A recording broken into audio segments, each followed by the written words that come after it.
Program makan bergizi gratis tetap berjalan di masa libur sekolah dari Desember hingga awal Januari 2026. Badan Gizi Nasional atau BGN menyiapkan sejumlah alternatif bagi siswa dalam penyaluran MBG di masa libur. Lantas bagaimana skema pemberian MBG kepada siswa selama libur sekolah dan apakah ini hal urgensi atau pemborosan? Kita akan bahas bersama dengan Wakil Kepala Badan Gizi Nasional Nani Sudaryati Deang dan Direktur Kebijakan Publik Selios Media Wahyudi Askar. Selamat pagi Bu Nani, Mas Media.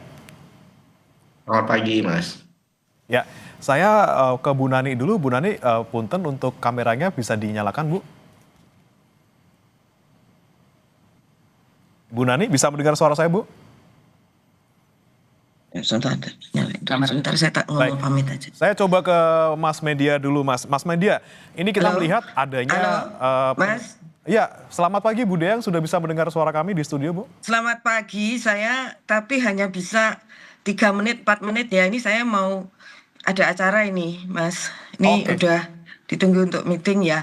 Kalau bisa saya ngomong duluan, silahkan dilanjutkan ya. Oke, baik. Ibu Deang, punten ini terkait dengan makan bergizi gratis ini kan tetap berjalan gitu ya Bu ya di selama libur sekolah. Pertimbangannya apa dan juga kemudian bagaimana kemudian skema penyaluran kepada siswa yang mungkin juga masih libur, tidak sekolah?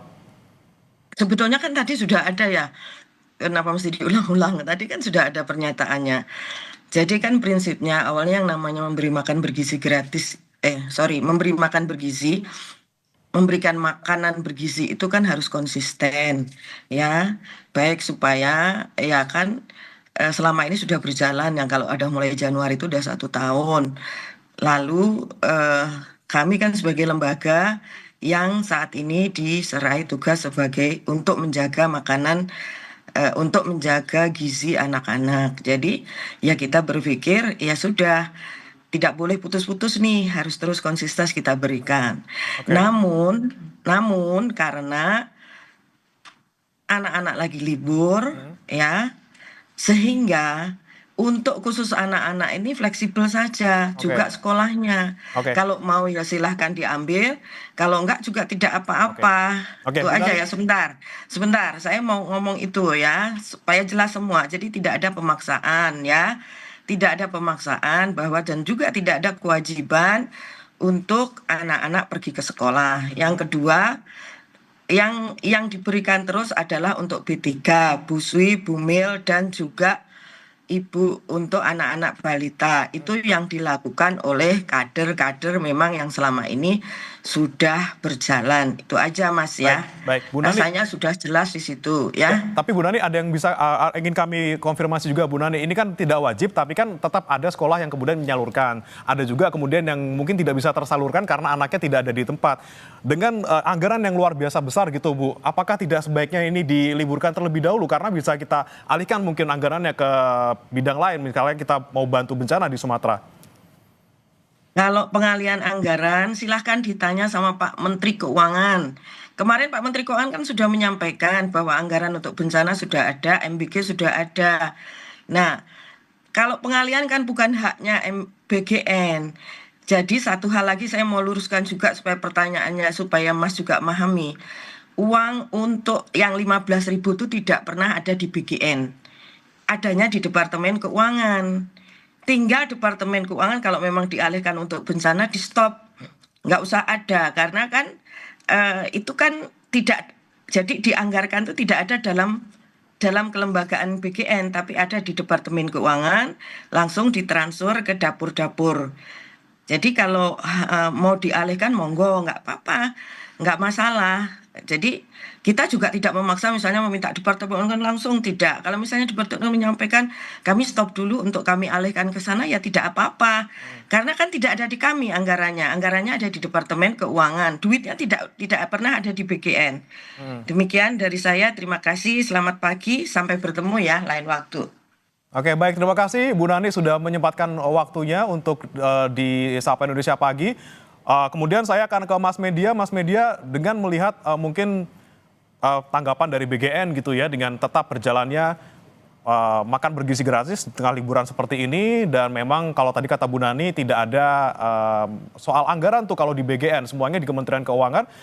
Seperti apa Anda melihatnya terkait dengan penyaluran BGN, penyaluran MBG di tengah liburan seperti ini, Mas? Ya, sayang sekali saya nggak bisa dengar Bu Nani lebih lama ya, karena yang ditunggu oleh publik, masyarakat, guru adalah penjelasan dari BGN. Karena masyarakat hari ini itu bingung, bagaimana mungkin ketika anak-anak sekolah libur, kemudian MBG itu masih jalan. Orang tua harus ke sekolah, guru tetap harus di sekolah, dan lain-lain. Jadi menurut saya ini ada kesalahan yang sangat signifikan dalam tata kelola MBG ini ya pada saat libur. Karena kebijakan itu kan harus ada tiga hal. Siapa sasaran, bagaimana mekanismenya, dan apa yang terjadi ketika konteksnya berubah. Dan sekarang konteksnya kan berubah. Anak-anak itu nggak ada di sekolah karena MBG itu awalnya itu programnya basisnya sekolah. Penerimanya jelas, logistiknya jelas. Dan kalau anak-anak itu nggak ada di sekolah, siapa yang kemudian bisa diawasi? Kemudian saya tambahkan informasi ya kepada BGN, Bu Nani, saya tidak mendengar bahwa tidak benar juga bahwa orang tua tidak dipaksa. Dalam banyak sekolah itu keluarga diminta untuk mengambil ke sekolah gitu. Dan akhirnya apa? Kalaupun tidak diambil ke sekolah ya, itu makanan hilang percuma. Dan sebagian sekolah akhirnya memberikan makanan-makanan itu kepada orang lain. Dan lantas akuntabilitas dari program ini seperti apa begitu. Jadi menurut saya ada banyak keganjilan-keganjilan dalam program MBG sekarang, khususnya pada saat sekolah ini ya. Jadi menurut saya kritik publik harus didengar oleh BGN. Karena sekarang kalau kita bicara soal siapa yang mengkritik, ini yang mengkritik hampir tadi juga sudah disampaikan ya, ada banyak masyarakat yang mengkritik hampir di semua daerah gitu. Artinya ada persoalan dalam tata kelola kebijakan ini, Mas. Jadi saya kira saatnya BGN mendengarlah begitu, Mas. Baik, lagi-lagi alasan dari BGN ini kan terkait dengan sasarannya siapa. Ini kan tidak hanya siswa sekolah yang sedang libur, tapi juga ada ibu hamil, ibu menyusui, dan juga balita yang juga masih butuh gizi seperti itu, walaupun di tengah liburan sekolah. Nah, ini seperti apa, Mas? Ini kan alasan dari BGN seperti itu. Mayoritas penerima MBG sekarang itu anak sekolah, Mas. Ya, jadi dari hampir sekitar 40 jutaan penerima dari total itu adalah anak sekolah. Jadi menurut saya kurang tepat juga untuk berkilah seperti itu gitu ya.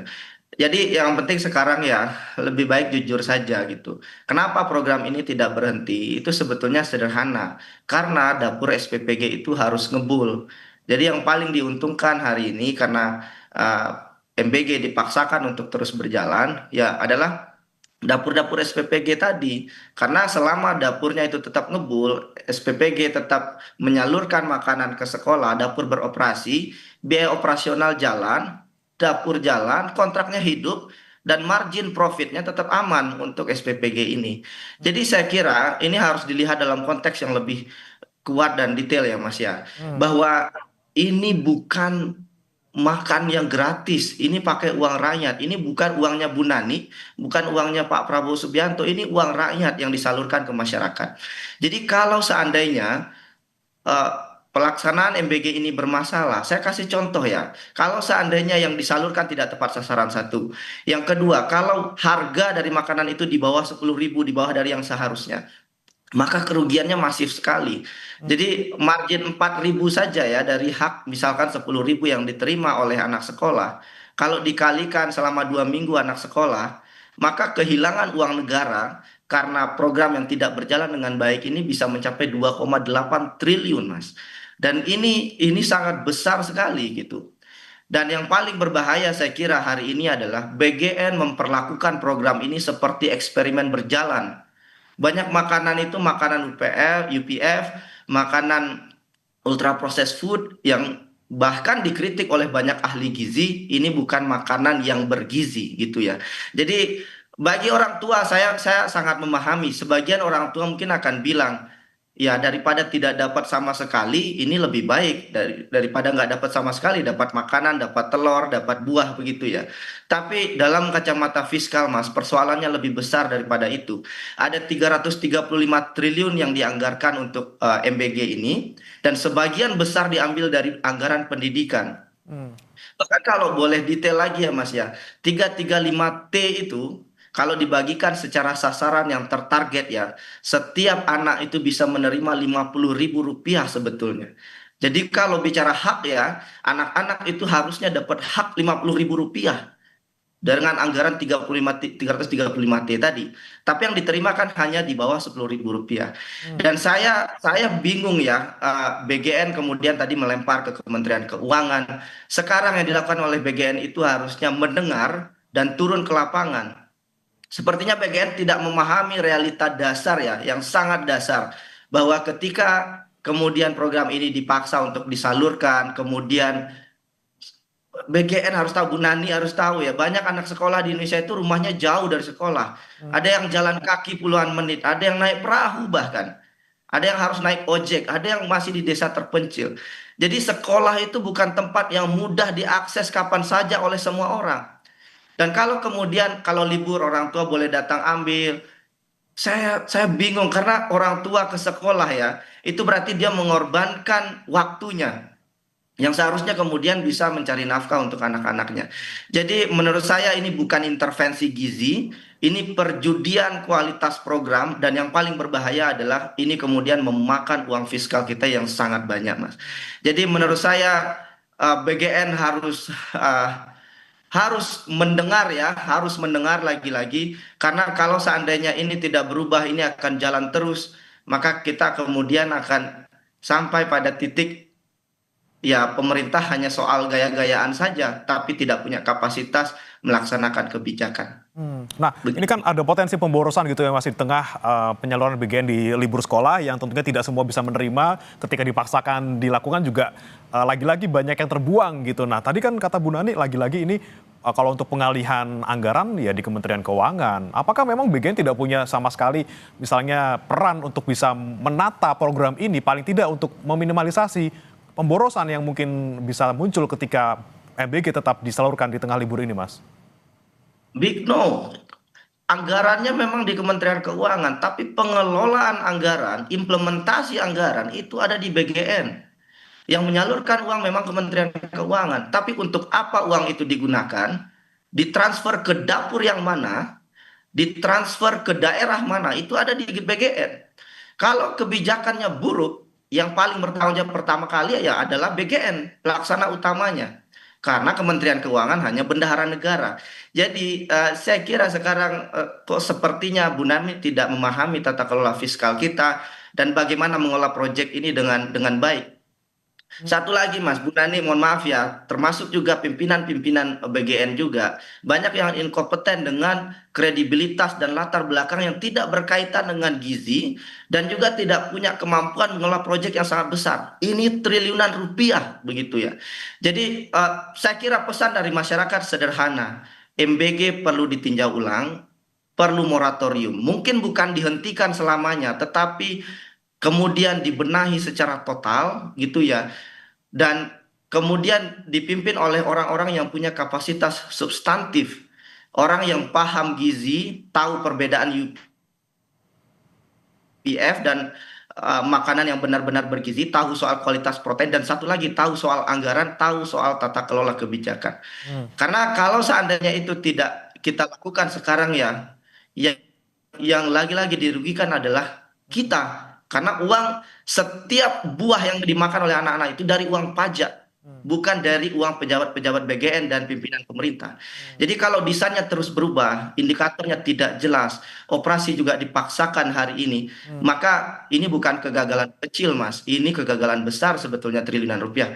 Apalagi sekarang di semua lini banyak yang butuh budget anggaran ya, tidak hanya kesehatan, pendidikan, tapi juga saudara-saudara kita yang tertimpa musibah.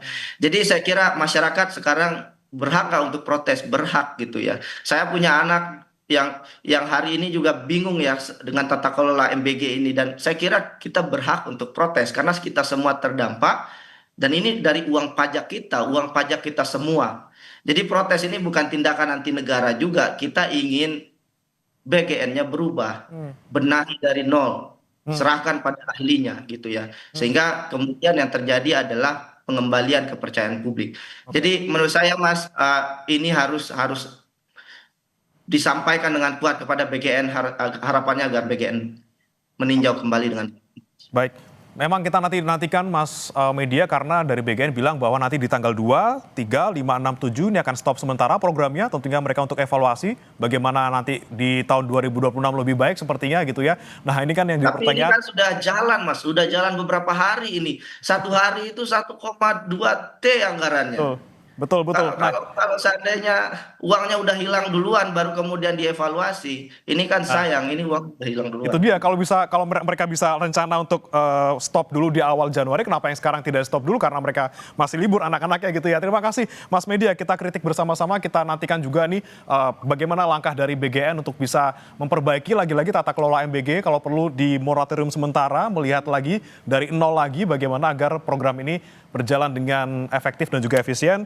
Terima kasih Mas Media Wahyudi Askar, Direktur Kebijakan Publik Selios, dan sebelumnya juga bergabung bersama kami secara singkat Bu Nani S. Deyang, Wakil Ketua BGN. Terima kasih, selamat pagi Mas Media. Selamat pagi, Mas. Kami masih akan kembali